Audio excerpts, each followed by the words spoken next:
ဒါကုတဲ့သင်္ညာကိုအခြေခံပြီးတော့ဒီနေ့မှာမင်္ဂလာရှိတဲ့သင်္ညာညီမျှပြီးတော့မင်္ဂလာတရားဟောကြားဖို့ရည်ရွယ်ထားပါတယ်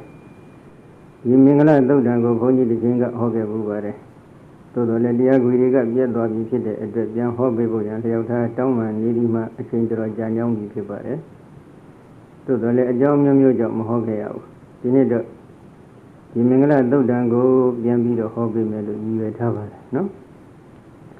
ဒီတော့ဒီမင်္ဂလာသုတ်တံကိုဘုရားရှင်ကိုယ်တော်တိုင်ဟောကြားတော်မူသည့်အတွက်ဒီတကဖြစ်တော်မူသောဘုရားရှင်အားရှိဥစွာရှိခိုးပူဇော်ကြောကြရအောင်နော်မုနိန္ဒေကောယေကောတိတရားရုနောညာနာဝိထိဏံပိံဘောဝိနည်းပန္နောကံကမလကတိတံဓမ္မရန္တိဝရေဟိသုဘောတေတိသုတ်တေတိဘဝကုဟရေဗျာပိတကိတ္တိနိသဒီလောကေကိစ္စခွန်ဒုက္ခမသဟနန္တမဟေသိနမမိမုနိတေကောယေကောတိတရားရုနောညာနာဝိထိဏံပိံဘောဝိနည်းပန္နောကံကမလကတိတံဓမ္မရန္တိဝရေဟိသုဘောတေတိသုတ်တေတိဘဝကုဟရေဗျာပိတကိတ္တိနိသဒီလောကေကိစ္စခွန်ဒုက္ခမသဟနန္တမဟေသိနမမိဒယုနိယရုဏောမဟာကရုဏာတော်သမဘာတိဟုသောတသစ္စနေရုံလိရှိတော်မူထသောညာနာဝိထိဏံဘိမောတပညောတာညာတော်မြတ်တိဟုသောကျေပြန်သောဇဝန္တော်လိရှိတော်မူထသောဧကောသောလောကတာတခွင်၌တုဘေမပြုတသုရိတာပွင့်ထွန်းပေါ်ပေါက်၍လာတော်မူဝေသောယောမုနိတေကောအကျင့်ဖျားတိဟုသောနေမင်းသည်ဒီဘဝကုဟရေကာမရူပအရူပတိဟုသောဘဝသုံးဓာတ်ဘုံသုံးရကြအိမ်၌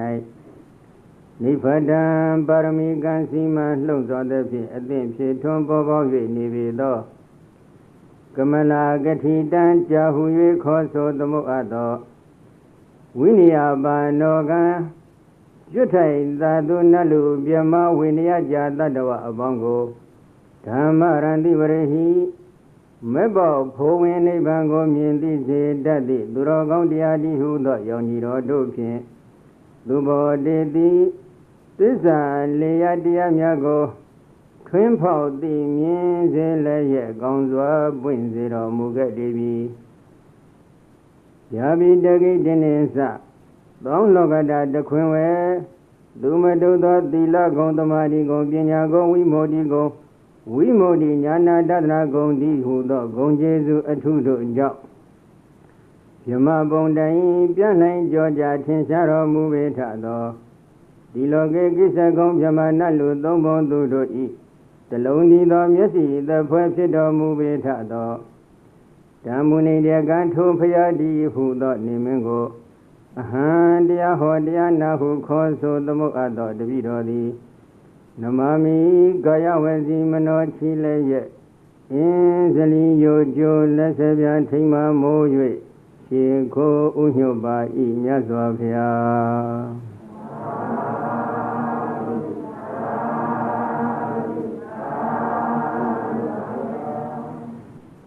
မြတ်စွာဘုရားကိုရှေခိုးပြီးတဲ့နောက်ဘုန်းကြီးတို့မြတ်စွာဘုရားဟောတဲ့တရားလေးတွေအကြောင်းနိဒံပြောရင်းဖြင့်ပေါ့ယရဏသုတ်တမှာလာရှိတဲ့ຫນွေလဘွယ်ဂါထာလေးတစ်ခုဖြင့်တရားနိဒံစတင်ပြုကြရအောင်နော်ဝနဘဂုံဘေယထဖုတိတေကေဂိမာနမာတိပထမသမိန်ဂိမေတထုပမံဓမ္မဝရအတေတိနိဗ္ဗာနဂာမိပရမဟိတယဣဒံဘိဗုဒ္ဓေရတနာပဏိတံဣတိနသစ္စေနာသုဟိတိဟောတုဂိမာနနွေလာတို့ဤပထမသမိန်ခိမေရှေဥအစနွေလာဖြစ်သောမာတိစိတ္တရမတာတကူလ၌သာလိုတော့စိတ္တရမတာပါဠိလိုတော့ခေါ်ပါတယ်ဗမာလူကတော့ဒီစိတ္တရမတာကိုလွယ်ကူအောင်တကူလဆိုပြီးတော့ဘာသာပြန်ပါတယ်သို့တော့အတိအကျပြောရရင်တော့တဘောင်လပြည့်ကျော်တရက်ကနေပြီးတော့တကူလပြည့်နေ့အတွင်းကိုစိတ္တရမတာလို့ခေါ်ပါတယ် အဲဒီစိတ္တရမာသလို့ပါဠိလိုခေါ်ထားတဲ့ဒီလအတွင်းမှာဘာဖြစ်လဲဂိမာနနွေလတို့ဤပထမသမိန်ဂိမေရှင်ဝအစနွေလဖြစ်သောမာသေစိတ္တရမာသတကူလ၌ကိုတိတကေပင်လုံးညိုပွင့်သောခက်ပြားဆုံးရှိသောဝနပဂုံပေတောဥတိသတိရင်ကောယထအတရေရှိလာပြီတကဲ့သို့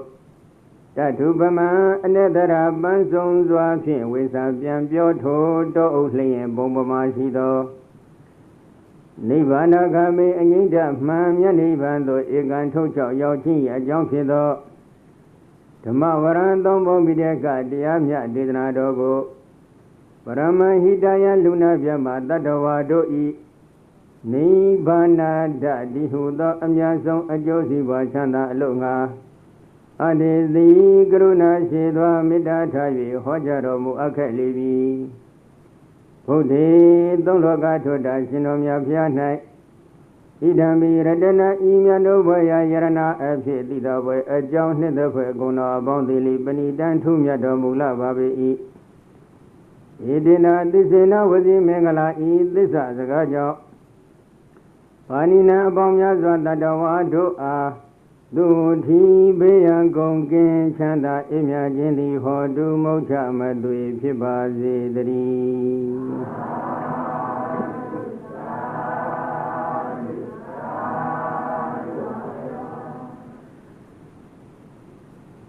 ဒီဘုံလာပြီကြောတည်းမှတကူလာပြီအတွင်းအထူးသဖြင့်တော့အိန္ဒိယတိုင်းနိုင်ငံရဲ့ယာတိဥတုအချင်းကြီးကိုလှမ်းမျှော်ကြည့်လိုက်တော့ပူပြင်းတဲ့ယာတိစတဲ့အချိန်ဖြစ်ပါတယ်။လွေလစတဲ့အကောင်းဆုံးလမှာဘာဖြစ်လာတဲ့တောကြီးတစ်ခုကိုလှမ်းပြီးကြည့်လိုက်မယ်ဆိုလို့ရှိရင်ပင်လုံးကျွတ်ပွင့်နေကြတယ်။ခုခါမှာဘုန်းကြီးတို့တော်လန်သွားတဲ့အချိန်ခါမှာလည်းတချို့အပင်လေးပင်လုံးကျွတ်ပွင့်နေတာတွေ့ရပါတယ်။အရွက်တွေအလုံးချွေပြီးတော့ရိုးရံလေးတွေကျန်တဲ့အချိန်ခါမှာအပွင့်နေတပင်လုံးဖုံးအုပ်ပြီးတော့ထွက်လာတယ်။အဲဒီလိုပင်လုံးကျွတ်ပွင့်နေတဲ့သစ်ပင်တွေစုပေါင်းပြီးနေတဲ့တောအုပ်ကြီးတစ်ခုကိုလှမ်းမြော်ကြည့်လိုက်မယ်ဆိုရင်ကျက်တည်းရဲ့မင်္ဂလာအပေါင်းနဲ့ပြည့်စုံနေသလိုပဲအလားတူပဲဘုရားရှင်ရဲ့ပြိဋကတော်မူလို့ခေါ်ဆိုအပ်တဲ့တောအုပ်ကြီးကိုလှမ်းပြောပြီးကြည့်လိုက်မယ်ဆိုလို့ရှိရင်လေထိုတောအုပ်ကြီးထဲမှာအနက်သရာလို့ခေါ်ဆိုအပ်တဲ့ပန်းတွေကဝဝေးဆားဆားဖြင့်ပွင့်လန်းနေတယ်။အနက်ဆိုတာကဘုရားဟောတဲ့တရားဒေသနာတော်မှာစကလုံးလေးတွေကိုကြည့်လိုက်ရင်လဲဒီစကလုံးလေးတွေကသိပြီးတော့အစဉ်အတန်းမြင်ပါပြီးတော့ပြည့်ဝစုံလင်တဲ့သဘောတရားရှိတယ်။သိပြီးတော့သရအနေအထားစကလုံးအနေအထားကောင်းတယ်။ဒီစကလုံးလေးတွေကဆိုလိုရင်အနဲ့အတိပယ်တွေကိုလှမ်းမြော်ပြီးကြည့်လိုက်မယ်ဆိုလို့ရှိရင်လဲစကလုံးတို့ရဲ့အနဲ့အတိပယ်တွေကလည်းသိပြီးတော့ကောင်းတယ်သိပြီးလှပတင့်တယ်ဘယ်လိုကောင်းတယ်ဘယ်လိုလှပတင့်တယ်ပါတယ်လို့မေးရင်တော့ပရမဟိတယလူနာမြမတတ္တဝါတို့ဤနိဗ္ဗာန်ဓာတိဟုသောအမြတ်ဆုံးအကျိုးစီးပွားချမ်းသာအလို့ငါအတ္တေတိကရုဏာရှိသောမေတ္တာထား၍ဟောကြားတော်မူအပ်ခဲ့လေပြီဘုရားရှင်ဟောတဲ့တရားဥတည်ချက်ကိုလှမ်းကြည့်လိုက်ရင်သရဝါအလုံးတို့နိဗ္ဗာန်ဓာတ်ဆိုတဲ့အမြတ်ဆုံးအကျိုးစီးပွားချမ်းသာခြင်းကိုရရှိပါစေခြင်းအကျိုးမှာရည်ရွယ်ပြီးဒီပြိဋကသုံးပုံဆိုတဲ့တောအုပ်ကြီးကိုမြတ်စွာဘုရားတည်ထောင်ဖန်ဆင်းပြီးဟောကြားပြတာဆိုဆုံးမှသွားပါတယ်လို့ဒီလိုဖော်ပြထားတယ်။အမြတ်ဆုံးအကျိုးစီးပွားချမ်းသာကနိဗ္ဗာန်ရရှိရေးအတွက်ဘုရားရည်ညွှန်းထားပါတယ်။နိဗ္ဗာန်မရမီစာကြသန္တရာတခွင်မတရာတတ္တဝါတဦးတယောက်ကကျင်လီကျဆခဲ့ရမယ်ဆိုရင်လေထိုတတ္တဝါလူချမ်းသာနတ်ချမ်းသာမြမချမ်းသာခေါ်တဲ့ဒီချမ်းသာတွေကိုရရှိစေတတ်တဲ့ကျင့်ဝတ်ပရိပတ်တွေလေဒီတောအုပ်ကြီးအတွင်းမှာဝဝေဆာဆာနဲ့တည်ရှိလျက်ရှိပါတယ်။ဒါကြောင့်ဘုရားရှင်ရဲ့တရားတွေဟာလူနာနိဗ္ဗာန်သုဒ္ဓံသောချမ်းသာကိုရောက်စေတတ်တဲ့တရားကြီးသာဧကံဖြစ်တယ်။ဒီသစ္စာစကားမှန်ခဲ့ရင်တရားအပေါင်းတို့ဘေးရန်ကုန်ကင်းချမ်းသာအေးမြခြင်းဖြစ်ပါစေတည်းဆိုပြီးတော့မြတ်စွာဘုရားကသစ္စာဒိဋ္ဌံပြုထားတဲ့ဂါထာလေးဖြစ်ပါတယ်နော်။အဲ့ဒီဂါထာဒေသနာတော်မှာလာသည့်အတိုင်းပဲဒီနေ့စတင်ပြီးဟောကြားမယ်မင်္ဂလသုတ်တံတရားဒေသနာတော်ဟာလဲ နိဗ္ဗာန်ကိုတာစုထားတဲ့တနည်းလူနာနိဗ္ဗာန်သုဒ္ဓံသောချမ်းသာကိုရရှိစေနိုင်တဲ့စွမ်းအင်အပြည့်အဝရှိနေတဲ့သုဒ္ဓံတစ်ခုဖြစ်ပါတယ်ထိုသုဒ္ဓံကိုဘယ်ပုံဘယ်ပန်းဘယ်နည်းအဖြစ်မြတ်စွာဘုရားကဟောကြားတော်မူခဲ့ပါသလဲဘယ်ချိန်ကာလမှာဘယ်အထုပ္ပတ္တိအကြောင်းအရာတွေကြောင့်မြတ်စွာဘုရားကဟောကြားခဲ့ပါသလဲဒီပိုင်းလေးကစပြီးနားကြည့်ကြရအောင်နော်မင်္ဂလာသုဒ္ဓံကိုရပူးနေတဲ့သူတော်ကောင်းတွေရွတ်ဖတ်ပူဇော်နေတဲ့သူတော်ကောင်းတွေဒီပရိသတ်ထဲမှာများစွာရှိကောင်းရှိပါလိမ့်မယ်နော်ရှင်းရှင်းဆရာတော်များကဒီမင်္ဂလာသုတ်ကိုရွတ်ဖတ်ခြင်းလာအောင်နာကြားခြင်းလာအောင်ဒီမင်္ဂလာသုတ်တံမှာလာတဲ့ကျင့်ဥပฏิပတ်ဒီကိုကျင့်ကြံကြုတ်ကိုပွားများအထုတ်ခြင်းလာအောင်ဆွဲဆောင်တဲ့အနေနဲ့မင်္ဂလာသုတ်တံကိုအမွှန်းတင်ထားတဲ့ဂါထာလေးတွေဒီကုန်းခဲ့ပါတယ်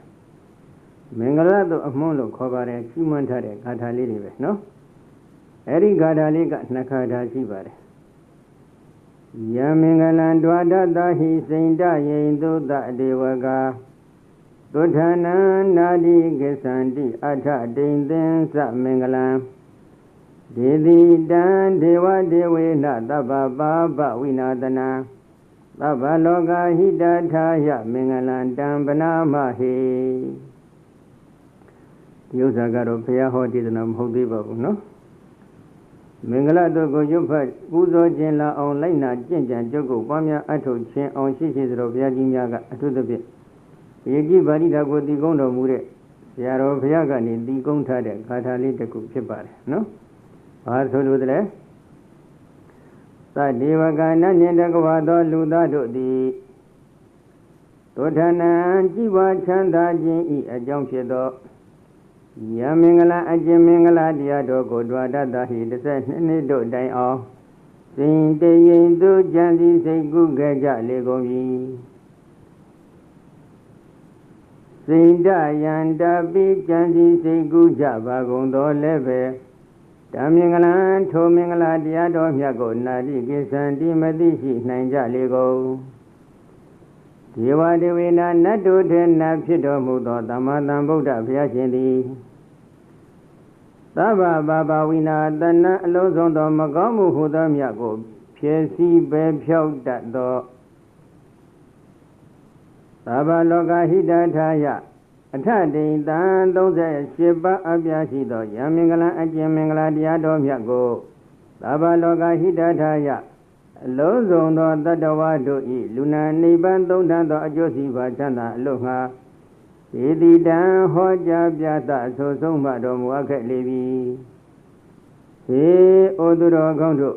ဓမ္မင်္ဂလံထိုမင်္ဂလသုတ်တရားတော်မြတ်ကို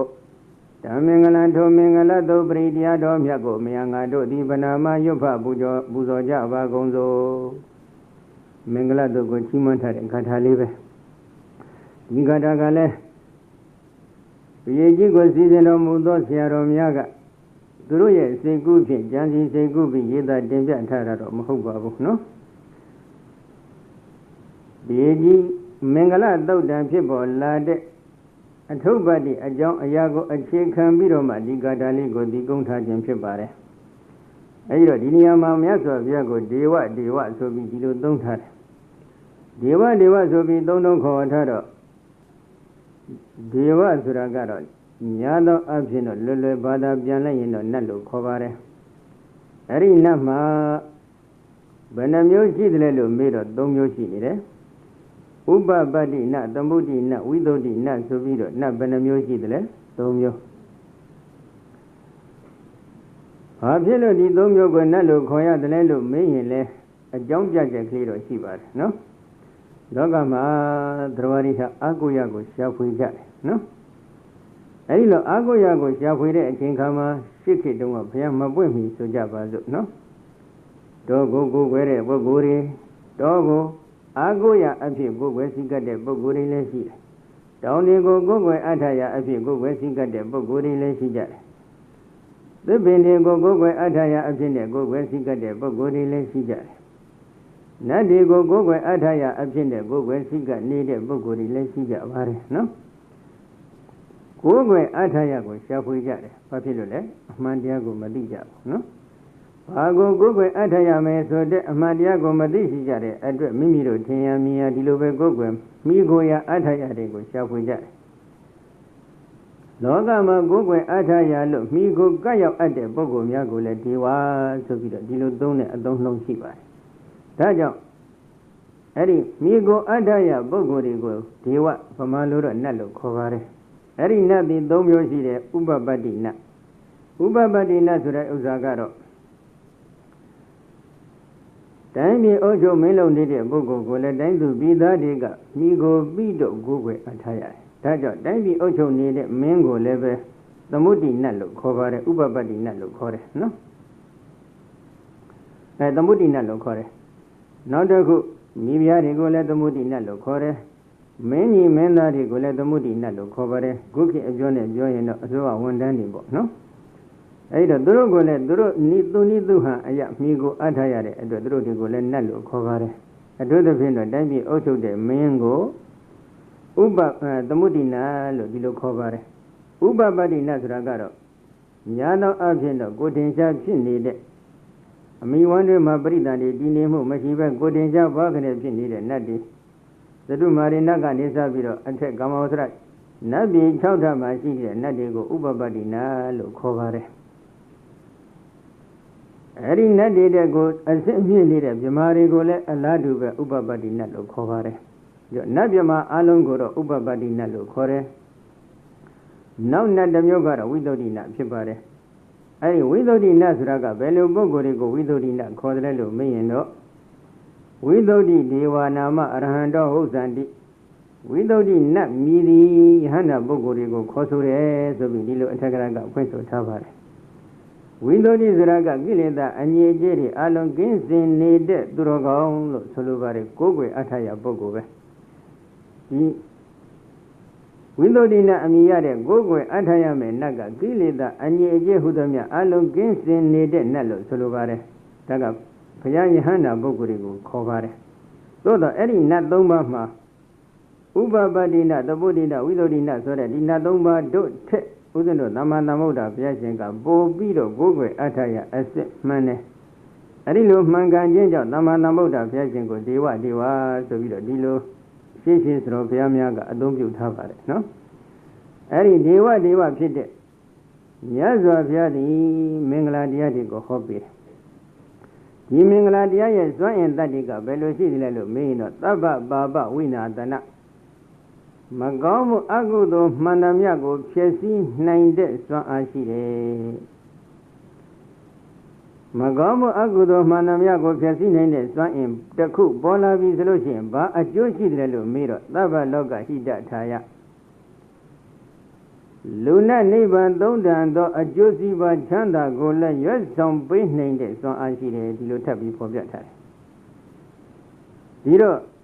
ဒီမင်္ဂလာတရားတော်ဒီအကုသိုလ်တရားအလုံးကိုဖျက်ဆီးနိုင်တယ်ဆိုတော့အကုသိုလ်တရားအလုံးကိုဖျက်ဆီးနိုင်တဲ့စွမ်းရင်အပြည့်အဝရှိနေတဲ့ဒီမင်္ဂလာတရားတွေဟာဘုန်းကြီးတို့ပရမတ္ထသစ္စာနယ်ကပြောတော့ဘယ်လိုတရားတွေလဲလို့မေးရင်တော့ကုသိုလ်တရားများဖြစ်ကြပါတယ်နော်အဲ့ဒီကုသိုလ်တွေမှာကာမဝဆရကုသိုလ်ယူဘောဆရကုသိုလ်အာယဘောဆရကုသိုလ်လောကုတ္တရာကုသိုလ်ဆိုပြီးတော့အစဉ်စဉ်ကုသိုလ်ဘယ်နှမျိုးရှိသလဲ၄မျိုးကာမဝဆရကုသိုလ်ကိုတနည်းတစ်ပုံအဖြစ်မဟာကုသိုလ်လို့လည်းခေါ်ပါတယ်နေရာကျင့်ဝန်းတဲ့အတွက်ကြီးကျယ်မြင့်မြတ်တဲ့ကုသိုလ်တစ်ခုပဲဒါနသီလသမထဝိပဿနာအစဖြာနေတဲ့ကောင်းမှုကုသိုလ်ရဲ့လုပ်ငန်းတွေကိုပြုလုပ်တဲ့အချိန်ခါမှာဒီမဟာကုသိုလ်အမိရနေတဲ့ကာမဝဆရကုသိုလ်မပါရင်မပြီးဘူး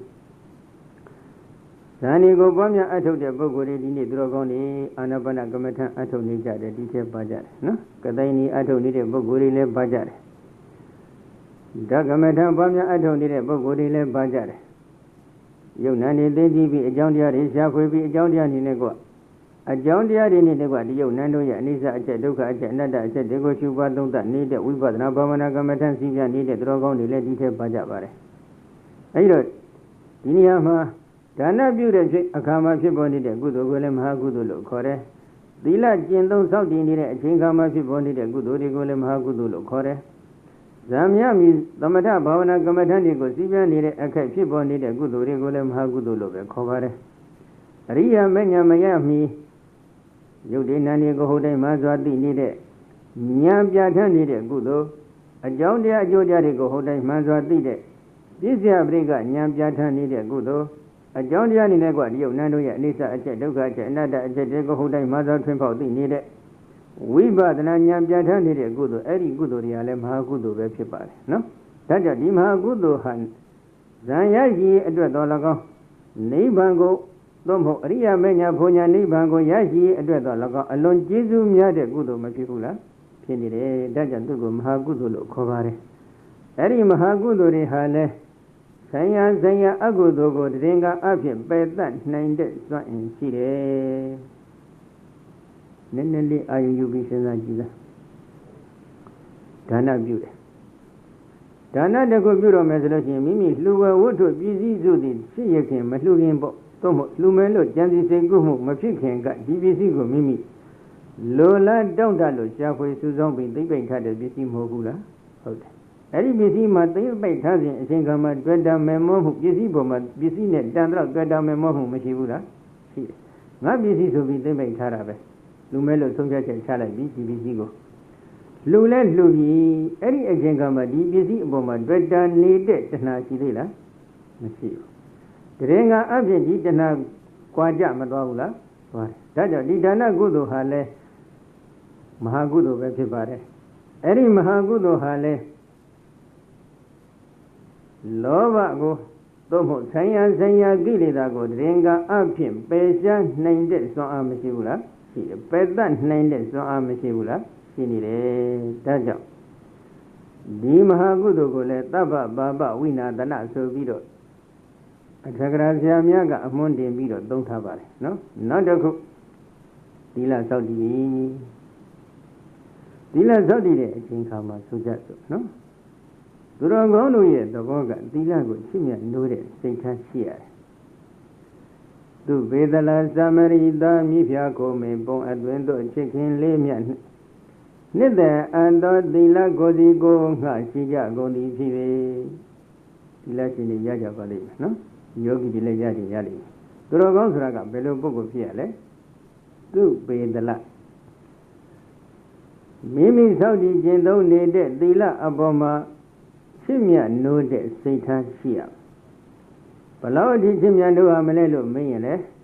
သမရိတာမိဖျားခုံးမင်ပုံအတွင်တို့ချစ်ခင်လေးမြတ်နှစ်သက်အပ်တော်သီလကိုစီကိုငှရှိကြကုန်သည်ဖြစ်၍သမရိ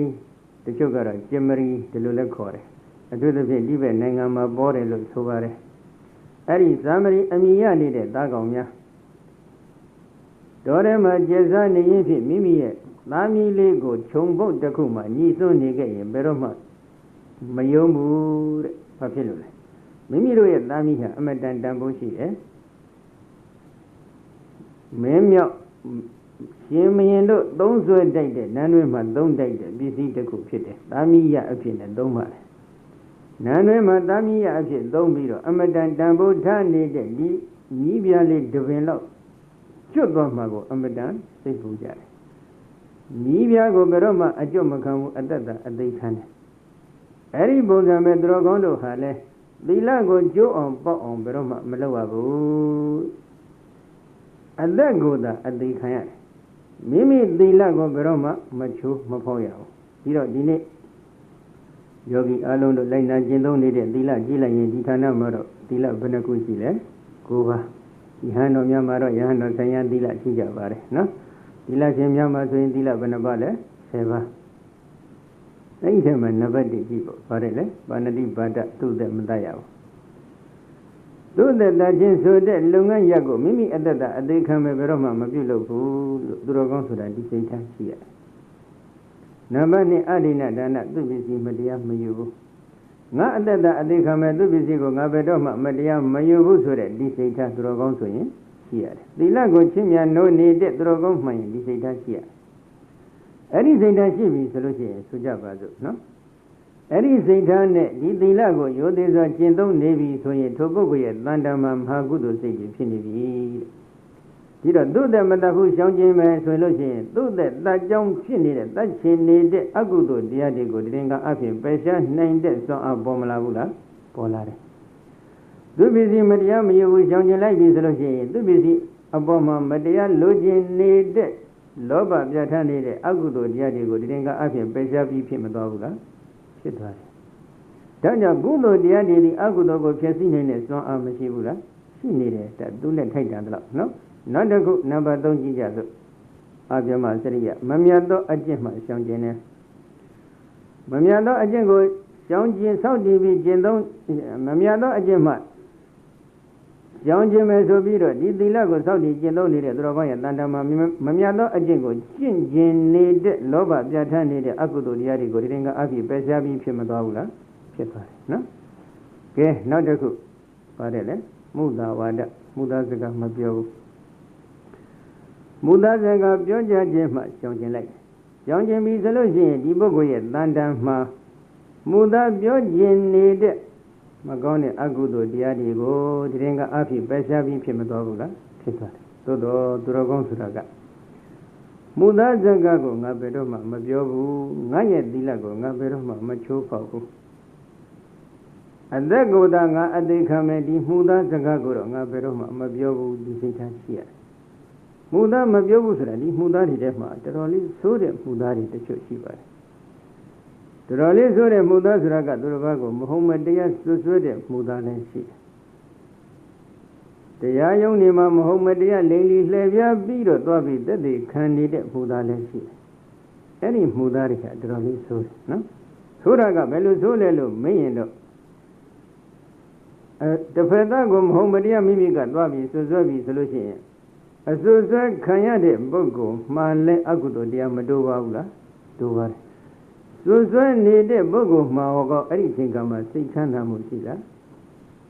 မရှိပါဘူးသူဟာသူတော့ချမ်းသာတယ်လို့စိတ်ထက်ကထင်နေတာတကယ်တော့သူစိတ်ချမ်းသာမှုရှိလားမရှိဘူးအဲ့ဒီအချိန်ကမှသူတော်ဘာရဲ့မကောင်းကြောင်းကိုသူကပြောနေတဲ့အတွက်သူတော်ဘာရဲ့မကောင်းတဲ့အကြောင်းအရာတွေကိုအာယုံယူနေတဲ့ဒီစိတ်ဓာတ်တွေဒီကုသိုလ်စိတ်လားအကုသိုလ်စိတ်လားအကုသိုလ်စိတ်သူ့မှာအကုသိုလ်တရားတွေကတိုးပွားနေသလားကုသိုလ်တရားတွေကတိုးပွားနေသလားလို့မေးရင်ဘယ်လိုဖြေမလဲအကုသိုလ်တရားတွေတိုးပွားနေပြီအကုသိုလ်တရားတွေဘယ်လိုအကျိုးကိုပေးတတ်သလဲကုသိုလ်တရားကဘယ်လိုအကျိုးကိုပေးတတ်သလဲခွဲခြားသိဖို့မလိုဘူးလားလိုတယ်ဒီပိဋကတိသိသလားမသိဘူးလားလို့မင်းရင်ကိုဘယ်လိုဖြေမလဲသိကြလားမသိကြဘူးလားသိပါတယ်သိလျက်နဲ့ကျင့်သလားမကျင့်ဘူးလားလို့ထပ်မင်းရင်ကိုဘယ်လိုဖြေမလဲဟမ်ဟုတ်မဟုတ်တော့ဘုန်းကြီးမပြောတတ်ဘူးနော်နာဟိဓမ္မောအဓမ္မောသဥဘောသမဝိပါကိနောအဓမ္မောနိရိယနေတိဓမ္မောပါပေတိသုတ်ကတိဓမ္မနဲ့အဓမ္မနှစ်ခုရှိတယ်ဓမ္မဆိုတာကကုသိုလ်တရားသူစရိုက်တရားအဓမ္မဆိုတာကအကုသိုလ်တရားသူစရိုက်တရားအဲ့ဒီဓမ္မနဲ့အဓမ္မနှစ်ခုတူညီသောအကျိုးရှိတယ်ဆိုတာဘယ်လိုမှမဖြစ်နိုင်ဘူးဘယ်လိုသာဖြစ်တယ်လဲအဓမ္မောနိရိယနေတိဓမ္မောပါပေတိသုတ်ကတိအဓမ္မောအဓမ္မသည်နိရိယငရဲသို့ရောက်အောင်နိရိယငရဲသို့နေတိရောက်အောင်ပို့ဆောင်တတ်ပေ၏ဓမ္မောဓမ္မတိကဒုက္ကတိဒုက္ကတိဘဝသို့ပါပေတိရောက်စေနိုင်ပေ၏အဓမ္မကငရဲကိုရောက်အောင်ပို့ဆောင်ပေးနိုင်တဲ့စွမ်းအင်ရှိဓမ္မကဒုက္ကတိဘုံဘဝကိုရောက်အောင်ပို့ဆောင်ပေးနိုင်တဲ့စွမ်းအားရှိတယ်ဓမ္မနဲ့အဓမ္မနှစ်ခုသည်အကျိုးပေးခြင်းတူညီသလားမတူညီဘူးလားမတူညီဘူးဒီလိုဆိုလို့ရှိရင်မတူညီဘူးဆိုလို့ရှိရင်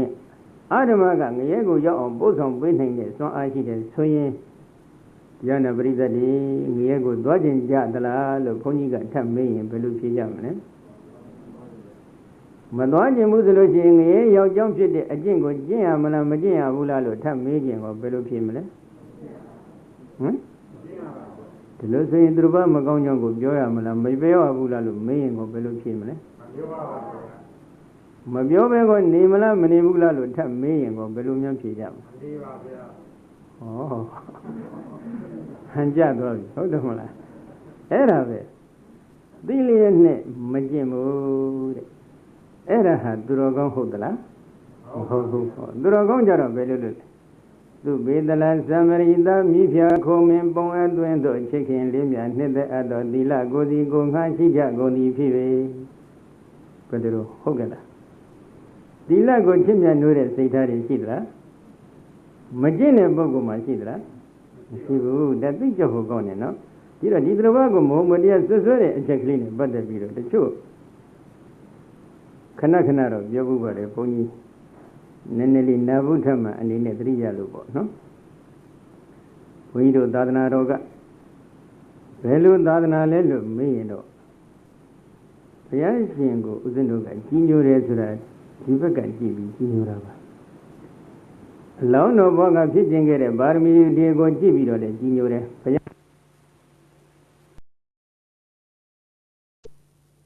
ရားရှင်ရဲ့စိတ်ဓာတ်တွေကိုကြည့်ပြီးတော့လည်းကြီးညိုပါတယ်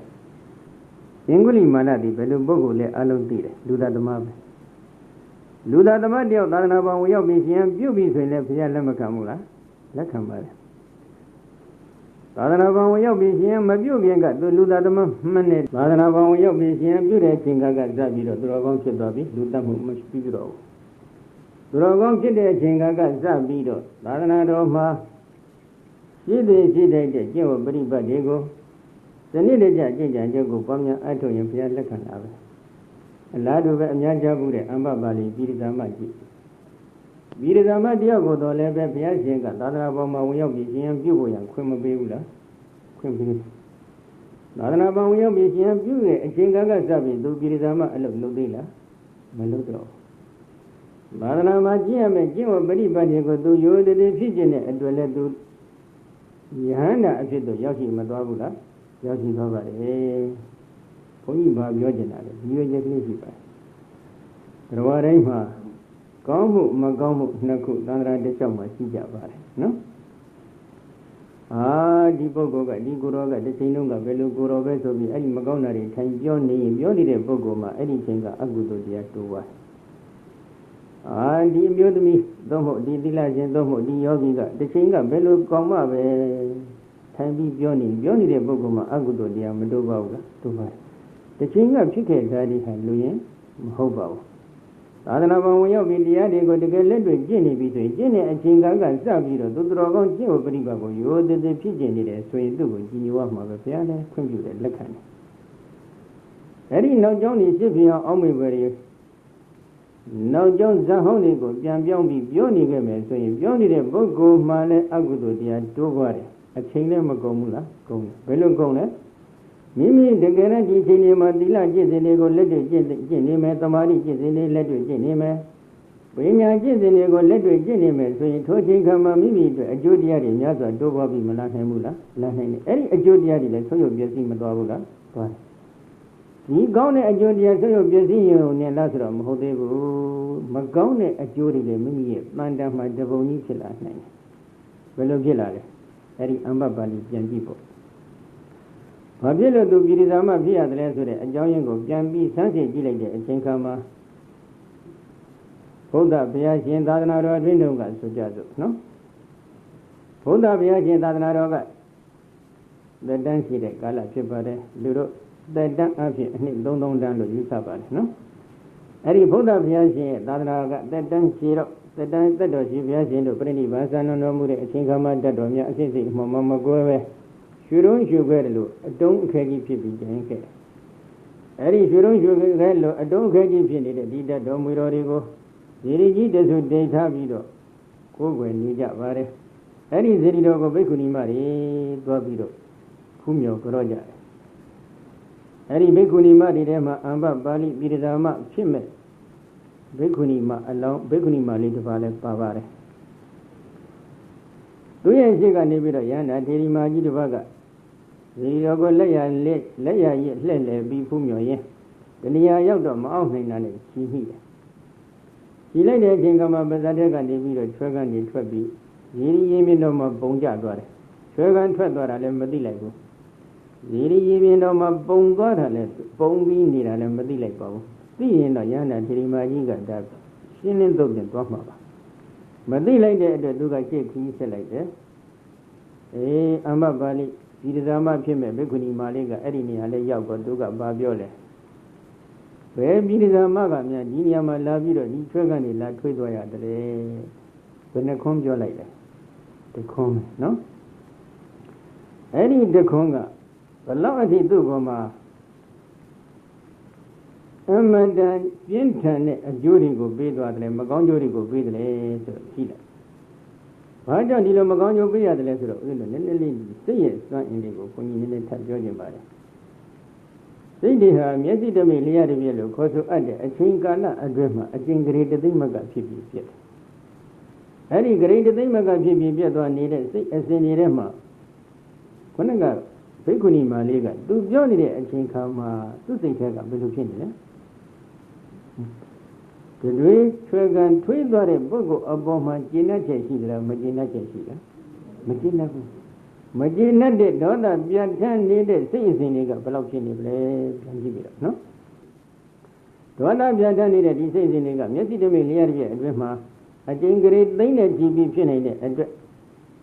သူပြောလိုက်တာကဓမိနဲ့ကြားမယ်ဆိုလို့ရှိရင်ဂရေသိမ့်ပေါင်းများစွာဖြစ်မသွားဘူးလားဓမိနဲ့ကြားရုံနဲ့မဟုတ်ဘူးပြောပြီးနောက်ပိုင်းနဲ့လေသူစိတ်ထဲမှာမကျင်တဲ့ချက်တွေကတစ်ခွားခွားနဲ့ထပ်ပြီးဖြစ်ကောင်းဖြစ်နိုင်ပါတယ်9မိနစ်လောက်ဆက်ဖြစ်ခြင်းလည်းဖြစ်မယ်10မိနစ်လောက်ဆက်ပြီးဖြစ်ခြင်းလည်းဖြစ်မယ်တနာရီလောက်ဆက်ပြီးဖြစ်ခြင်းလည်းဖြစ်နေမယ်ဒေါသပြတ်တန်းနေတဲ့အကုသိုလ်ဇောစိတ်အစဉ်နေဘလောက်အမှုထမ်းသွားတယ်ဆိုတာသဘောပေါက်နိုင်တယ်အဲ့ဒီအကုသိုလ်စိတ်ကြီးတွေကအင်းအားပြီးသွားခဲ့မယ်ဆိုရင်စိတ်တစ်ခုတစ်ခုမှတည်ရှိနေတဲ့စေတနာအကုသိုလ်စေတနာခုဒီမှာတော့ဒေါသပြတ်တန်းနေတဲ့အကုသိုလ်စေတနာအဲ့ဒီအကုသိုလ်စေတနာတစ်ခုဒီဘဝတစ်ခုကိုပရိသန္တိအကျိုးပေးနိုင်တဲ့စွမ်းအားရှိတယ်ပြီးတော့ဒေါသပြတ်တန်းနေတဲ့အကုသိုလ်တွေဟာအကျိုးပေးခဲ့ရင်ဘယ်မှာအကျိုးပေးမလဲအာဓမောနိရိယနေတိဓမ္မောဘာပိတိဒုက္ခတိအာဓမောအတ္တမဟုခေါ်ဆိုအပ်တဲ့အကုသိုလ်တရားသည်နိရိယငရဲသို့နေတိရောက်အောင်ပို့ဆောင်တတ်ပေ၏ဘယ်ကိုပို့ဆောင်ပေးမလဲငရဲရောက်အောင်ပို့ဆောင်ပေးနိုင်တဲ့စွမ်းအားရှိတယ်အစွတ်စွဲခံရတဲ့ဘိက္ခုနီမကြီးပြန်ကြည့်လိုက်တဲ့အချိန်ခါကျတော့သူစွတ်စွဲတဲ့အတိုင်းပြည်သာမဖြစ်သလားမဖြစ်ပါဘူးနော်ယဟန္တာဟာယဟန္တာပဲပြည်သမအဖြစ်ပြောင်းလဲသွားသေးလားမသွားဘူးဘာမှမဖြစ်ဘူးစွတ်စွဲတဲ့ပုဂ္ဂိုလ်ဘာဖြစ်တယ်လဲဒီဘက်မှာဥပမာလေးတွေပေးထားကြပါလားနော်လေတိုက်နေတဲ့အချိန်ခါဆိုကြပါစို့လေအောက်ကနေလေရင်ဘက်ကိုပြန်ပြီးတော့ဖွဲလေးတစ်ဆုပ်လောက်ဆုပ်ပြီးတော့ပက်လိုက်ရင်ဒီဖွဲဆုပ်ကဘယ်ဘက်ပြန်လာတယ်လဲပက်တဲ့လူဘက်ပြန်လာတယ်ဒါတစ်ချက်ဥပမာတစ်မျိုးနောက်ဥပမာတစ်မျိုးကတော့မစင်တုံးတုံးရှိတယ်ဆိုကြပါစို့နော်မစင်ကိုကင်ပြီးတော့သူတို့ဘာကိုပေါက်ရန်ကြိုးစားလိုက်တဲ့အခါကိုပေါက်လိုက်တဲ့မစင်သူတို့ဘာထိမတိတော့မသေးချဘူးကိုယ့်လက်ကိုတော့အရင်မပေးဘူးလားပေးသွားတယ်အဲ့ဒီမှာအဲ့ဒီဘိက္ခုနီမလေးကဒီပုံစံတိုင်းဖြစ်သွားတယ်သူ့လက်အရင်ပေးလိုက်တာပဲမစင်နဲ့ကင်ပြီးတော့ဘိက္ခုနီယဟန္တာထေရီမကြီးကိုသူကတန်းပြီးလှမ်းပြီးကင်ပေါက်လိုက်တာဘာဖြစ်တယ်လဲအနှစ်3000လောက်ဘိက္ခုနီဘဝဖြင့်ဖြည့်ကျင်ထားတဲ့သီလတရားဒေဂဏိကာလမှာသူ့ကိုကဲတင်နိုင်တဲ့စွမ်းအားမရှိဘူးမရှိတော့ဘယ်ရောက်သွားလဲငရဲရောက်ငရဲမှာနှစ်သိန်းပေါင်းများစွာတန်းပေါင်းများစွာခံရတယ်ဘဝပေါင်းများစွာခံရတယ်ဘာဖြစ်လို့လဲအခုခုနကပြောခဲ့တဲ့အတိုင်းပဲဒေါသပြတ်ထတဲ့အာဟုသောဇောစေရနာတစ်ခုဒီဘဝတစ်ခုကိုအကျိုးပေးနိုင်တဲ့စွမ်းအင်အပြည့်အဝရှိနေတော့အာဟုသောဇောတွေကသူ့ရဲ့တန်တမ်းမှမရေမတွက်နိုင်အောင်ဖြစ်ခဲ့တယ်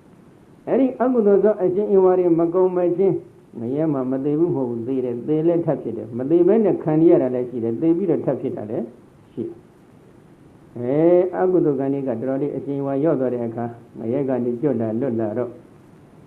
လူပြည်လူလောကရောက်ရှိလာပြီဆိုတဲ့အခါလည်းဘာဖြစ်တယ်လဲဒီရဇမပဲဖြစ်ရတယ်ဒီရဇမဘယ်လောက်ဖြစ်တယ်လဲလို့မေးလို့ရှိရင်တော့ဘဝပေါင်း200ကျော်လောက်ဇက်တိုက်ဒီရဇမဖြစ်ခဲ့ရတယ်ပြောလိုက်တာကဘယ်နှခွန်းလဲတခွန်းပဲစကားတခွန်းဒီဘဝ200လောက်ဒီရဇမဘဝရောက်အောင်ပို့ဆောင်ပေးနိုင်တဲ့စွမ်းအားရှိတယ်ဆိုရင်ဒီစကားမျိုးတွေဒီလက်ရှင်တွေယောဂီတွေဘုန်းကြီးတွေအလုံးပြောတယ်လားမပြောတဲ့နော်ဒုနဲ့ဒုမှန်နေဖြစ်စေမှန်နေဖြစ်စေပြောတယ်လားမပြောတဲ့ပြောလိုက်တဲ့အချိန်ကကြတော့အဲ့ဒီမစင်ကဘယ်မှာလာပြီးအရင်လူတယ်ကိုယ်လည်းမှာပဲလာပြီးတော့အရင်လူသွားတယ်နော်အဲ့ဒါနောက်ဆုံးအဟန္တာဖြစ်မဲ့ဘဝရောက်တော့ဆိုကြပါစို့လိမ့်ဖြူမင်းတွေလိမ့်ဖြူမင်းသားတွေအလုံးပိုင်တဲ့ဥယျာဉ်အတွင်း ဒီရပင်ခွာကြမှာဘွားကနေဆိုပြီး16နှစ်အရွယ်လေးသွားပြီးတော့ဖြစ်တယ်လှတယ်ဘာဖြစ်လို့လှလဲအနည်းသုံးတော့ဘုရားဘုရားရှင်ရဲ့သာသနာတော်မှာသီလကျင့်စဉ်သမာဓိကျင့်စဉ်တွေကိုပညာကျင့်စဉ်တွေကိုပြုပြင်စင်စင်တဲ့သူကဖြစ်ကျင်ခဲ့တယ်ဖြစ်ကျင်ခဲ့တဲ့ဒီသီလကုသိုလ်စေတနာတွေကအကျိုးပေးဖို့ရန်အခါခွင့်သင့်လာတဲ့အချိန်ခါမှာအလွန်ချောမလှပတင့်တယ်နေတဲ့အမျိုးကောင်းသမီးတူတော့ဖြစ်ပါတယ်ဒါပေမဲ့ဒီလိုချောမလှပခြင်းသည်သူ့အတွက်ဘာဖြစ်ဖို့အကြောင်းတစ်ခုဖြစ်နေလဲဒီရဇာမဖြစ်ဖို့အကြောင်းတစ်ခုဖြစ်သွားတယ်အဲဒါကြောင့်ဘယ်နဲ့တော့ယောဂီတွေလှကျင်လားမလှကျင်ဘူးဟမ်စဉ်းစားကြနော်ဘယ်လိုပြည်တော်မဖြစ်ဖို့အကြောင်းတစ်ခုဖြစ်ရတယ်ဆိုတော့ဝေသာလီပြည်ကိုအုပ်ချုပ်နေတဲ့လိဆွေမင်းသားတွေကသူတို့ကကဏအုပ်ချုပ်ရေးလို့ရှေ့ကတော့ခေါ်ရပေါ့သူတို့ကအလှည့်ကျရှင်မြင်လုပ်ကြတယ်ပါဠိမာအနေနဲ့စုပေါင်းပြီးတော့အုပ်ချုပ်ကြတယ်အုပ်ချုပ်ကြတဲ့အချိန်ကကြတော့ဘွားကနေဒီမှာအမျိုးသမီးတယောက်16နှစ်လောက်အရွယ်အလွန်လှပတင့်တယ်စွာဖြင့်ဖြစ်ပေါ်လာပြီးဆိုတော့ဥယျာဉ်ဆောင်ကလည်းမနေရဘူးလိဆွေမင်းသားတွေကိုသွားပြီးတော့အကြောင်းကြားရတယ်အကြောင်းကြားလိုက်တဲ့အချိန်ကမှလိဆွေမင်းသားတွေကရောက်လာပြီသူကလည်းလိုချင်တယ်ငါကလည်းလိုချင်တယ်ဘာဖြစ်လို့လဲသူကံကအကျိုးပေးဖို့ရအခါခွင့်သိတယ်နော်အဲဒီလိုချင်တော့ဝိုင်းလူကြတဲ့အချိန်ကမှအလက်ကျရှင်မြင်ဖြစ်တဲ့ပုဂ္ဂိုလ်ကသူအလက်ကျနေတော့မှပေါ်လာတဲ့အတွက်သူပိုင်တိုက်ပါတယ်တရားရုံးမှာညင်းညတယ်ဉာဏ်နေတဲ့လိဆွေမင်းသားတွေကလည်းအလျှော့မပေးဘူးဒီဥယျာဉ်ဟာရှင်မြင်တူတဲ့ပိုင်တဲ့ဥယျာဉ်လည်းမဟုတ်ဘူးလိဆွေမင်းသားအလုံးပိုင်တဲ့ဥယျာဉ်ဖြစ်တဲ့အတွက်လိဆွေမင်းသားအလုံးရတိုက်တယ်အဖြေချစကားများလိုက်ကြတာနောက်ဆုံးတရားသူကြီးတွေကလည်းအဖြေမပေးနိုင်တဲ့အတွက်အများပိုင်ကြီးဆိုပြီးဆုံးဖြတ်ချက်ချပေးလိုက်ရတယ်ဒီသာမဘုရားမရောက်ဘူးလားရောက်တယ်ဘာဖြစ်လို့ရောက်ရတယ်လဲလို့မေးရင်တရားသူကြီးတွေဆုံးဖြတ်ပေးလို့ရောက်တာမဟုတ်ဘူးအဓိကအကြောင်းရင်းကိုပြန်ဆန်းစစ်ကြည့်လိုက်တဲ့အချိန်ခါမှာပါလေသူအကုသိုလ်ကံပဲသူအကုသိုလ်ကံလေးကဒီဘဝမရောက်အောင်တွန်းပြီးတော့ပို့နေတာအဲ့ဒီဘဝမှာယဟန္တာဖြစ်သွားလို့အကယ်၍ယဟန္တာမဖြစ်သေးဘူးနောက်ထပ်ဘဝဆိုတာရှိနေအောင်မယ်ဆိုရင်ကောနောက်ထပ်ပြည်သာမဖြစ်မဲ့ဘဝတွေရည်တွက်နိုင်မလားမရည်တွက်နိုင်ဘူးဘာဖြစ်လို့လဲအကုသိုလ်ဇောတစ်ခုဇောစေရနာတစ်ခုကတစ်ခုသောဘဝကိုအကျိုးပေးနိုင်တဲ့စွမ်းအင်ရှိနေတဲ့အတွက်အကုသိုလ်ဇောစေရနာတွေကအကျဉ်းများစွာဖြစ်ခဲ့ပြီးဖြစ်တော့နောက်ထပ်အကျိုးပေးမဲ့ဘဝတွေအများကြီးရှိနေသေးတယ်ဒါကဘဝကုံသွားလို့တာနော်ဘာဖြစ်လဲဒီဘဝကုံရတယ်လို့ပြန်ပြီးစမ်းစစ်ကြည့်လိုက်တော့လေဘုရားဘုရားရှင်သာသနာတော်တွေမှာသူကသာသနာဝဇင်းဒုက္ခမှလွတ်မြောက်ကြောင်းဖြစ်နေတဲ့ဒီလကျင့်စဉ်တွေကိုတကယ်လက်တွေ့ဖြူဖြူစင်းစင်းနဲ့အနှစ်3000လောက်ကျင့်ခဲ့တယ်။သမာဓိကျင့်စဉ်တွေကိုလည်းတအားတလောက်ကျင့်ခဲ့တယ်။ပညာကျင့်စဉ်တွေကိုလည်းတအားတလောက်ကျင့်ခဲ့ပါတယ်။သို့တော့သူကျင့်ခဲ့တဲ့ဒီသီလကျင့်စဉ်သမာဓိကျင့်စဉ်ပညာကျင့်စဉ်တွေကဒီကဏိကာလမှာသူ့ကိုကဲတင်နိုင်တဲ့စွမ်းအင်မရှိပဲယန္နာဘိက္ခုနီမထေရီတစ်ပါးအပေါ်၌ပြင်မမိခဲ့တဲ့ဒီအကုသိုလ်ဝစီဗေဒကံကဒီကဏိကာလမှာအကျိုးပေးဖို့ရန်အခါခွင့်သင်လာအခါခွင့်သင့်လိုက်တဲ့အတွက်အရင်အကျိုးပေးလိုက်တဲ့အတွက်မကောင်းတဲ့ဘုံကအရင်ရောက်သွားတယ်နော်ဒါကြောင့်ဦးဇင်းတို့ဒီသူတော်ဘာကိုမဟုတ်မတရားဆွဆွဲခြင်းဆိုတဲ့ဒီမှုတော်ဝါဒလုပ်ငန်းတစ်ခုကိုသူတော်ကောင်းမှန်ရင်ရှောင်ကျင်တဲ့သလားမရှောင်ကျင်သင့်ဘူးလားရှောင်ကျင်တဲ့လက်နှလုံးလောက်ရှိတဲ့ဒီပဇာကလေးကိုပိတ်ထားတာကောင်းသလားဖွင့်ထားတာကောင်းသလားဘုန်းကြီးကတော့လောကနီတိမှာငငယ်တုန်းကဖတ်ခဲ့ဘူးတယ်ဘုဒ္ဓနည်းကယောဂီကလေးလေးတွေကိုတောင်ဘုန်းကြီးပြောလိုက်ပြီးပါသေးတယ်ဒန်တန်တသိန်းတိနော်သွားဖြစ်ပြတယ်ဘယ်ပုဂ္ဂိုလ်တွေသွားဖြစ်ပြတယ်လို့ကလေးတွေကိုဘုန်းကြီးကမေးကြည့်တယ်နော်ဘုန်းကြီးတို့ငငယ်ကလောကနီတိတွေမှာတော့ခွေးတွေဟာတကောင်နဲ့တကောင်မြင်ပြီဆိုလို့ရှိရင်ဘာလုပ်လဲသွားဖြစ်ပြတယ်အဲ့ဒါကြောင့်မင်းတို့ကတယောက်နဲ့တယောက်မြင်ရင်သွားဖြစ်ပြမလားမပြဘူးလားလို့ဘုန်းကြီးကသူတို့ကိုမေးကြည့်တယ်ဘယ်နဲ့တော့ဒီကကြီးတွေဒီမကြီးတွေသွားဖြစ်ပြတာကောင်းလားမကောင်းဘူးလားကောင်းတယ်ဟန်ကြပြီနော်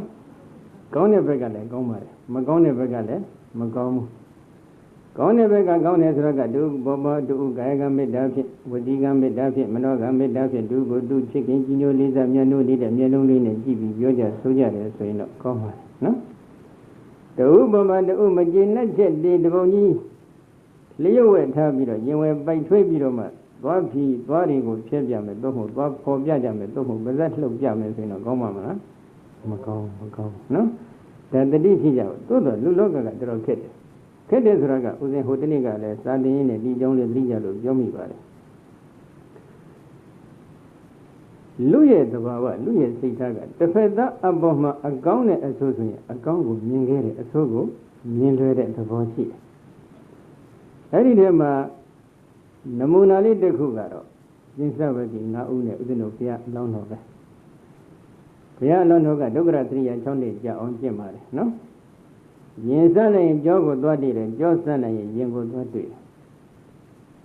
တခါတည်းတလက်ဖက်မျှသောတလက်ခုတ်မျှသောပဲပြုတ်ညီလေးလောက်ပဲတောက်ပြီးတော့ကျင့်တယ်အစာအာဟာရကိုလုံးလုံးဖြတ်တောက်ပြီးကျင့်ဖို့အထိကြိုးစားပါတယ်နတ်တွေကနေပြီးတော့ပြောကြတယ်သင်အစာအာဟာရလုံးလုံးဖြတ်တောက်ပြီးကျင့်တယ်ဆိုရင်သင်ရဲ့မွေးညင်းပေါက်တွေကနေပြီးတော့တို့အာဟာရတွေနှောစာတွေသွင်းမှာပဲအဲ့ဒီခါမှာသင်ကအစာအာဟာရဖြတ်တောက်ပြီးကျင့်တယ်လို့ပြောရင်သင်မှုသားဖြစ်သွားမှာပဲစသည်ဖြင့်ဒီလိုပြောတော့အဲ့ဒီမှုသားဝါဒကြောက်လို့သူကတလက်ဖက်မျှသောပဲပြုတ်ညီလေးလောက်ကလေးတောက်ပြီးတော့အဲ့ဒါမှတရားကျင့်တာပဲနော်နောက်ဆုံးမှောက်ရလဲတယ်လက်မူးပြီးလဲတယ်ဒီလောက်အထိသူကပြင်းပြင်းထန်ထန်ကျင့်ခဲ့တယ်ဒီလိုကျင့်တော့လဲ6နှစ်တိုင်တိုင်ကျင့်ပေမဲ့လို့မခွန်နိဗ္ဗာန်မရတော့စဉ်းစားပြီငါဒီနိလန်းဖြင့်ဒုက္ခဖြင့်ဒုက္ခကိုယဉ်နှီးပြီးတော့ဒုက္ခကိုရအောင်ရှာဖွေလို့တော့ငါတော့မရနိုင်တော့ဘူးဒါကြောင့်ဒီဒုက္ခရစရိယာကျင့်စဉ်ကိုငါစွန့်လွတ်ပြီးတော့တခြားကျင့်စဉ်တစ်ခုပြောင်းမှတော်တော့မယ်ဆိုပြီးတော့အဲ့မှာအာဟာရပြန်ပြီးတော့မှီဝဲပါတယ်အာဟာရလေးပြန်မှီဝဲလိုက်တာနဲ့ဒီပြိုင်နဲ့တည်းပိဿဝဂ္ဂီ9ဦးတို့ကဘာပြောလဲဒါပဲနော်အဲ့ဒီပိဿဝဂ္ဂီ9ဦးကဘုရားဆုံးလေးနည်းနည်းလောက်ပြန်ပြီးရှားဖွေစားတာလေးတစ်ခုအကြောင်းခံပြီးတော့ဗဒါနဝိဗ္ဗန္တာကမ္မထံလူထွက်ကြီးတဲ့ဟောသူတို့ပြောပုံကကမ္မထံလူထွက်ကြီးဖြစ်တယ်တဲ့ပစ္စည်းလေးပါပေါ်များဖို့ရန်အတွက်ကျင့်နေတဲ့ပုဂ္ဂိုလ်သာဖြစ်တယ်ဒီပုဂ္ဂိုလ်ကိုတို့အလိုမရှိဘူးဟောချက်ချင်းဖြစ်တယ်ဆုံးလေးနည်းနည်းဇမ်းမိတာလေးအဲ့ဒါမတရားရတဲ့ဆုံးလဲမဟုတ်ပါဘူးသူတော်မရှိမှတရားတော်နိလန့်ဖြစ်သွားဆုံးခံပြီးရဖို့လို့ရှားဖွေလို့ရရှိတဲ့ဆုံးလေးမိမိခန္ဓာကိုယ်မြတ်တာရဲ့အတွက်ကလေးနည်းနည်းလေးဇမ်းမိတာပဲဇမ်းမိတာလေးကိုပဲသူတို့ကအဲ့လိုကမ္မထံလူတက်ကြီးပဲပစ္စည်းလေးပါပေါ်များဖို့ရန်အတွက်ကျင့်နေတဲ့ပုဂ္ဂိုလ်ကြီးပဲဒီပုဂ္ဂိုလ်ကိုတို့မစိကနိုင်တော့ဘူးဆိုတော့အကုန်လုံးဆုံးခွာပြီးထွက်သွားကြတယ်ဥရဝေလာတော့ကနေပြီးတော့ဟိုဗာရဏတိပြီးဣတိပရဏအမိရတယ်မိဂရာဝန်တော့ထွက်သွားကြတယ်အဲ့ဒီမှာကြည့်ဖို့မြတ်စွာဘုရားဘယ်လိုမကောင်းမှုပြုတာဟုတ်သလားမဟုတ်ပါဘူးနော်ဆုံးလေးနည်းနည်းသွားစားမိတာပဲဆုံးလေးနည်းနည်းစားတာကလည်းမတရားတဲ့ဆုံးလေးဟုတ်သလားမဟုတ်ပါဘူးတရားတော်နိလန့်ဖြင့်ရှားဖွေရရှိတဲ့ဆုံးလေးပဲအဲ့ဒီဆုံးလေးနည်းနည်းစားတာလေးတော့မှအကောင်းမြင်တဲ့ပုဂ္ဂိုလ်ရှိသလားမရှိဘူးလောကကြီးသိကြဖို့ကောင်းတယ်နော်ဒါကြောင့်ယောဂီတွေကိုဘုန်းကြီးကဒီစကားပြောနေတာကတစ်ဖက်သားအပေါ်မှာအဆိုးမမြင်စေခြင်းလို့အကောင်းကိုပဲမြင်စေခြင်းနဲ့စိတ်ထားဖြင့်ဘုန်းကြီးပြောနေတာပါအကောင်းမြင်လိုက်တဲ့အတွက်ဘာထုလဲကုသိုလ်တရားတွေတိုးပါအဲ့ဒီကုသိုလ်တရားတွေကနိဗ္ဗာန်အထိပို့ဆောင်နိုင်တဲ့စွမ်းအင်ရှိပါတယ်နော်အခုဘုန်းကြီးပြောနေတာမဟာကုသိုလ်တွေကအစိပ်ပိုင်းလေးတစ်ခုပဲရှိပါသေးတယ်ဒီတော့ကဲမှုသာဝါဒပြီးပြီးထားလိုက်တော့နောက်တစ်ခုယောဂီအားလုံးလိုက်နာရမယ့်သီလတစ်ခုကဘာလဲပိသုဏဝါစာအားလုံးကြားဘူးတဲ့စကားပါဂုံးတိုက်တယ်ဂုံးတိုက်တယ်ဆိုတာကဘာလဲဆိုတော့တချို့ရှေ့စရုံကြီးဘာသာပြန်တာကတော့သူတို့ဘာရဲ့ကြောင်ကုန်းကိုနောက်ကနေခဲစားတယ်ဘာပြောတာလဲနောက်ွယ်မှာမတရားပြောတယ်သူတို့ဘာအတင်းပြောတယ်အရာစကားဟိုပို့လိုက်ဟိုစကားဒီပို့လိုက်ဟိုပုဂ္ဂိုလ်နဲ့ဒီပုဂ္ဂိုလ်စိတ်ဓာတ်ကွဲပြားသွားအောင်သို့မဟုတ်ရှိခင်မြန်တို့နေတဲ့မေတ္တာဓာတ်တွေပြည့်ပြားသွားအောင်ပြုလုပ်တဲ့အပြောအဆိုအပြုအမူတစ်ခုဖြစ်ပါတယ်အဲ့ဒီပိသုဏဝါစာစကားကိုသူတော်ကောင်းမှန်ရင်ပြောရမလားမပြောရဘူးလားမပြောရဘူးယောဂီမှန်ရင်ក៏ပြောရမလားမပြောရဘူးလားမပြောဒါဖြင့်ဒီနေ့တရားနာရတဲ့ပုဂ္ဂိုလ်တွေမပြောဘဲရှောင်နိုင်မလားမရှောင်နိုင်ဘူးလားလို့မေးရင်ဘယ်လိုဖြေမလဲဟမ်ရှောင်နိုင်ပါတယ်ဆိုရင်ရှောင်ကောရှောင်ကြသလားလို့ထပ်မေးရင်ဘယ်လိုဖြေမလဲ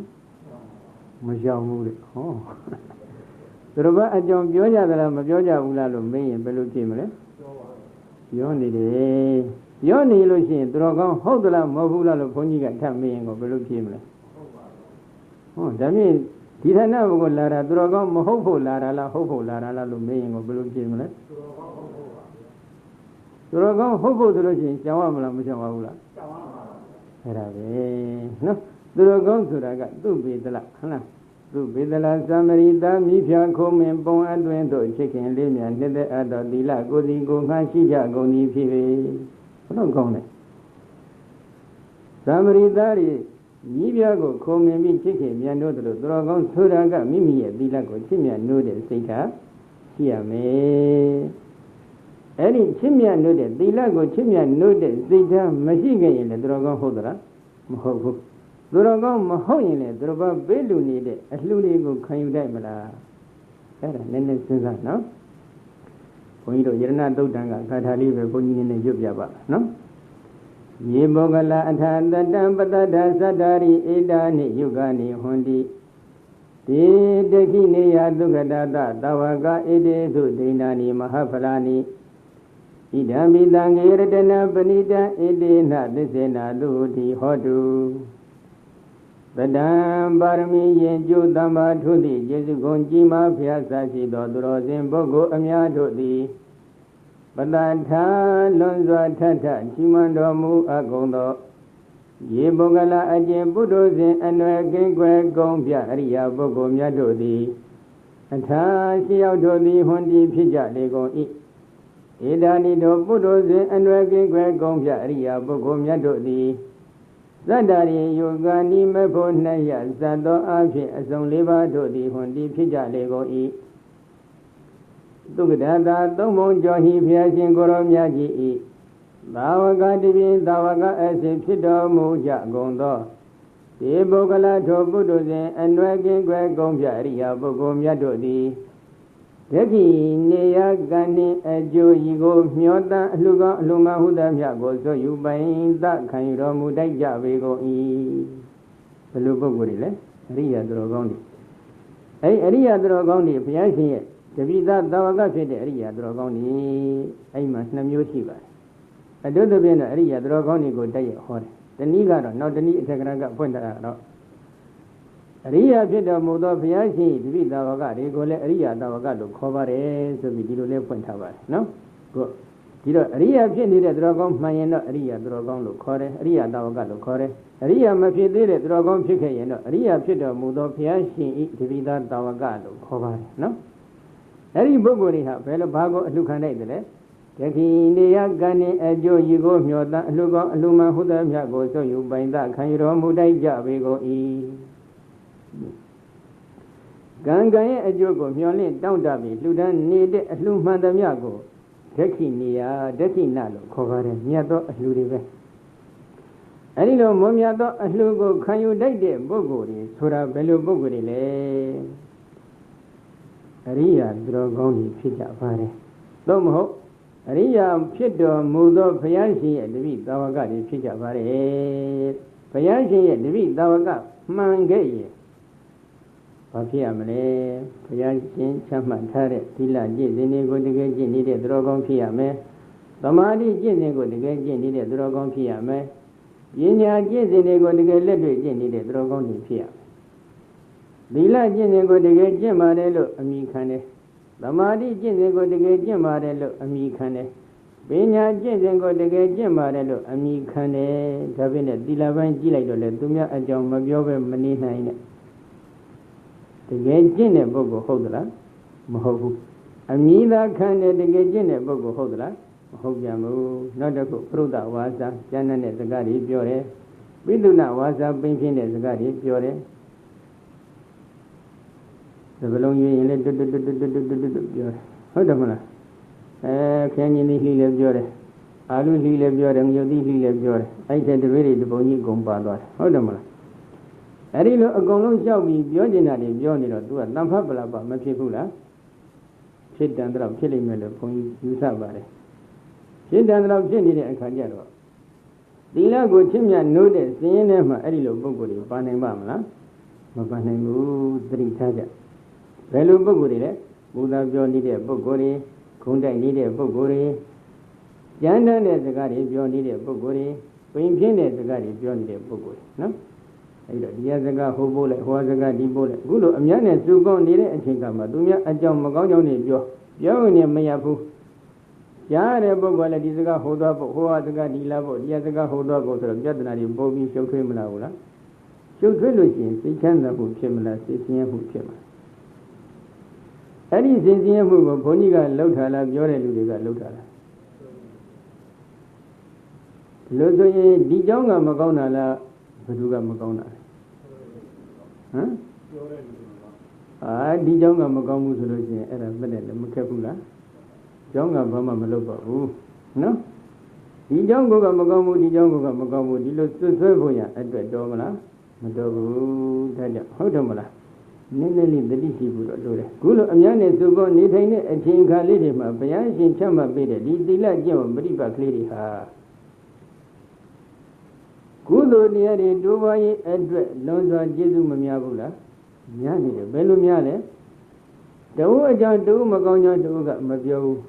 ဒီသီလကျင့်ဝတ်ပฏิပတ်ကိုယုံကြည်စွာထိန်းသိမ်းစောင့်ရှောက်တယ်တဝုကိုအကြောင်းပြုပြီးတဝုမှာစင်ကြဲမှုဆိုတဲ့အကုသိုလ်တရားတွေဖြစ်အောင်မလားမဖြစ်တော့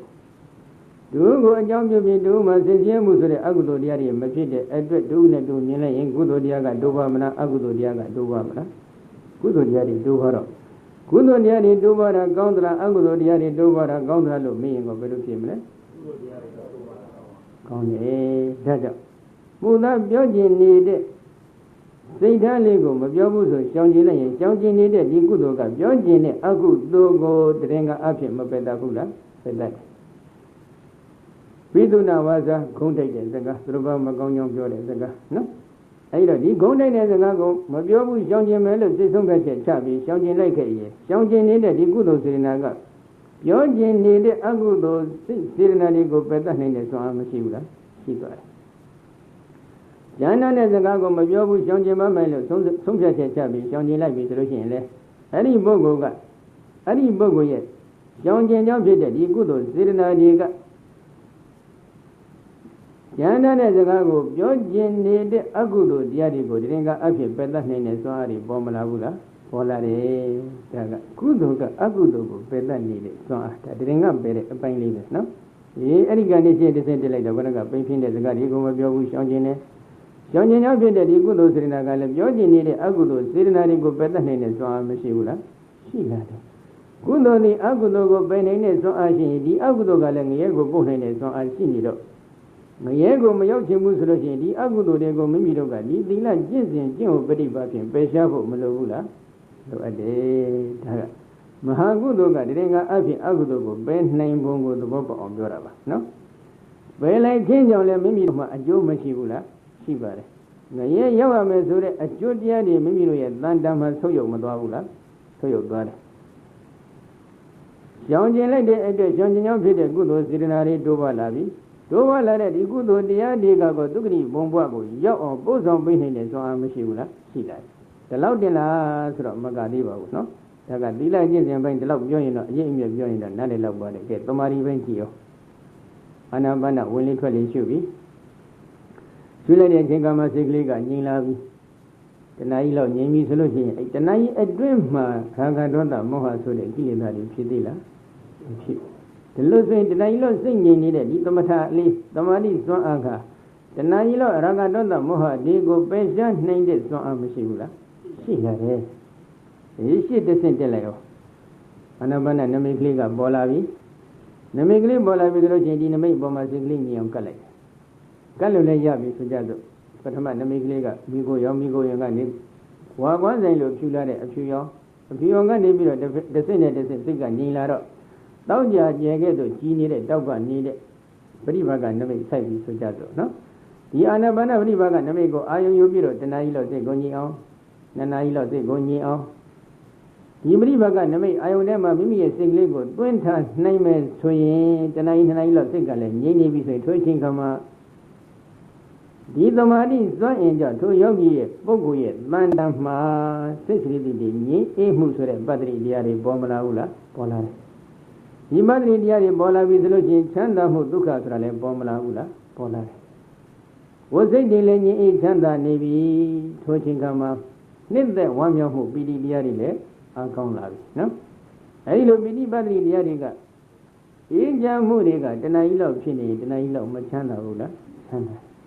အဲ့ဒီချမ်းသာနေတဲ့ဒီအချိန်ကာလလေးမှာကရာဂဒေါသမောဟစတဲ့ကိလေသာတွေဝင်ရောက်ပြီးနှောက်ယှက်နိုင်တဲ့စွမ်းအားရှိသေးလားမရှိဘူး ရာဂဒေါသမောဟတွေကိုတဏှာကြီးလောက်ပဲခွန်ထားနေတဲ့စွန့်အင်းနေပေါ်မလာဘူးလားပေါ်လာဖြစ်စီထားတယ်နော်အဲဒီကနေတစ်ဆင့်တက်လိုက်လို့မိမိတို့ကဇံပဲကုသွားပြီဆိုကြပါစို့ပရမဇန်ဒုတိယဇန်တတိယဇန်သရုဒ္ဓဇန်ဆိုတဲ့ဇန်ဒီအစဉ်စဉ်ကုသွားပြီတဏှာကြီးဇံဝင်ဇန်နိုင်ရင်တဏှာကြီးဇန်ချမ်းသာဒုက္ခလေးမရဘူးလားရတယ်နဏကြီးဝင်ဇန်နိုင်ရင်နဏကြီးဇန်ချမ်းသာဒုက္ခမရဘူးလားရတယ်အဲ့ဒီချမ်းသာဒုက္ခတွေဟာဘာကိုအခြေခံပြီးဖြစ်ပေါ်လာရတယ်လဲလို့မေးရင်တော့မိမိတို့ရဲ့စိတ်ကိုမိမိတို့ထိမ့်သိမ်းစောင့်ရှောက်နိုင်တဲ့စွမ်းအင်ကိုအခြေခံပြီးတော့ဖြစ်ပေါ်လာရတယ်ဒါကြောင့်မြတ်စွာဘုရားပြိဋိဘံမစံမီနော်3လမြောက်ဆိုကြပါစို့နော်ဒီဟံပရိသတ်ဒီကိုဝေဒလီမှာစီဝေပြီးတော့အပမရတရားတွေလက်ခံထားပြီးတော့ရင့်ကြံကြုတ်ကိုဘောများအထုဖို့ရန်တိုက်တွန်းတယ်တိုက်တွန်းပြီးတဲ့အချိန်ကမှမြတ်စွာဘုရားအဲ့ဒီမှာဂါထာလေး3ခါတာဟောပါတယ်နော်ဘယ်လိုဟောလဲ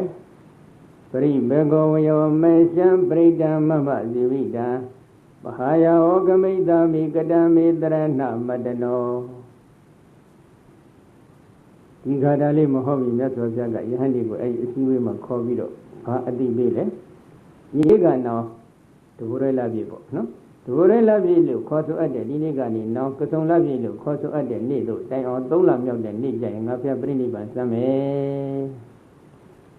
အဲ့ဒီပြိဋိဘံစမ်းမယ်ဆိုတဲ့အကြောင်းကိုကြိုတင်အတိပေးပြီးမှဒီဂါထာလေးတွေကိုဘုရားရှင်ကဟောတာပါနော်ပရိဘေကောဝယောမေရှံပရိဒံမမဇီဝိတံမဟာယောဂမိတ္တမိကတံမေတရဏမတနောပရိပေကောဝယောမေရှံပရိတံမမဇိဝိတံမဟာယောဂမိတ္တမိကတံမေတရဏမတနောဘိက္ခဝေဟံနော